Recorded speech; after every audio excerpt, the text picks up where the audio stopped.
અત્યારે 2 દિવસમાં જે માવઠાની અસર અનેક જે જગ્યાએ જે ખેડૂત લોકોને બહુ નુકસાની કર્યું છે. મિત્રો વાત કરીશું આપણે ગુજરાતના અનેક જગ્યાએ જે અનેક જિલ્લાઓમાં જે વરસાદ પડ્યો કમોસમી વરસાદ એમાં જે ઘણા ખેડૂતોને નુકસાન થયું છે.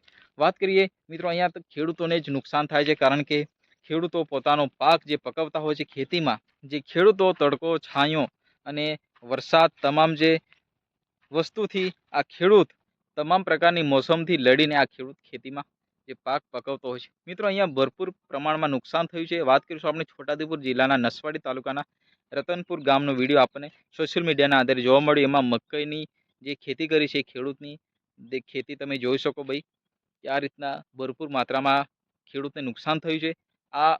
મિત્રો આ ખાલી એક જ વિડીયો જોવા મળ્યો.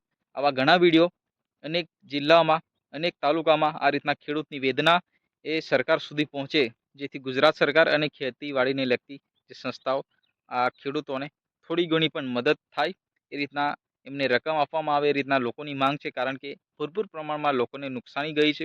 કારણ કે જે લોકો છે ખેડૂત લોકો એ પોતાની ખેતીની અંદર ખેતી પકવતા હોય છે અને ખેતી આધારિત એમનું જીવન હોય છે મિત્રો. પરંતુ આ રીતના કમોસમી વરસાદ અથવા વાવાઝોડું એ વાતાવરણના લીધે આવી રીતના ભરપૂર પ્રમાણમાં નુકસાન જાય તો ખેડૂતોની જે વેદના છે આ રીતના મહેનત કરેલો તૈયાર પાક નષ્ટ થઈ ગયો છે. હવે ખેડૂત બિચારો રડવાનો વારો એમને આવી ગયો છે. કારણ કે ખેડૂત જે પોતાની તમામ જે ઇન્કમ છે તમામ જે ખર્ચો છે આ ખેતીમાં ખર્ચો કરી દેતો હોય છે.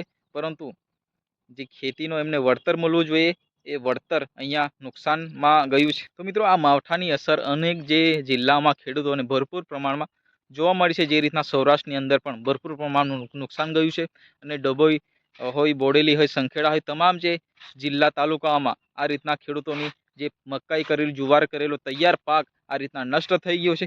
તો મિત્રો અહીંયા જે કમોસમી વરસાદના કારણે ખૂબ પ્રમાણમાં જે ખેડૂતોને નુકસાન થયું છે તે તમામ જે મુદ્દે અહીંયા આપણે જે વાત કરીએ તો જે સરકાર દ્વારા અહીંયા સહાય આપવામાં આવે જે ખેડૂતોને સર્વે કરવામાં આવે અને ક્યાંક ને ક્યાંક જે સહાયથી આ ખેડૂતોને થોડી ઘણી જો રાહત મળે તો ખેડૂતોને થોડી સંતુષ્ટિ થાય. કારણ કે આ જે ખેડૂત લોકો છે બિચારા જે અનાજ છે એ પકાવવા માટે એમની તમામ જે મૂડી રોકાણ કરતા છે જે રીતના ખાતર બિયારણ તમામ જે મુદ્દે એ ખૂબ પ્રમાણમાં ખર્ચો કરતા હોય છે અને ક્યાંક ને ક્યાંક એમને ઘણી સમસ્યાઓ પણ વેઠવી પડતી હોય છે. પરંતુ આ રીતના કમોસમી વરસાદના કારણે અહીંયા નુકસાન ગયેલું છે. નુકસાનના કારણે જે ખેતીમાં જે ખેડૂતોને ખૂબ આડઅસર થઈ છે. તો મિત્રો આ વિડીયો તમને પસંદ આવે તો વિડીયોને લાઇક કરો, ચેનલને સબસ્ક્રાઈબ કરો, વધુમાં વધુ શેર કરો. કારણ કે તમારો ભાઈ નવા વિડીયો નવા ટોપિકો આપણી ચેનલ પર મૂકતો હોય છે અને ક્યાંક ને ક્યાંક આપણા વિડીયોથી થોડી ઘણી તમને માહિતી મળી હોય તો વિડીયોને લાઇક ઠોકીને જજો. ફરી મળીએ નેક્સ્ટ વિડીયોમાં. ત્યાં સુધી જય હિન્દ, વંદે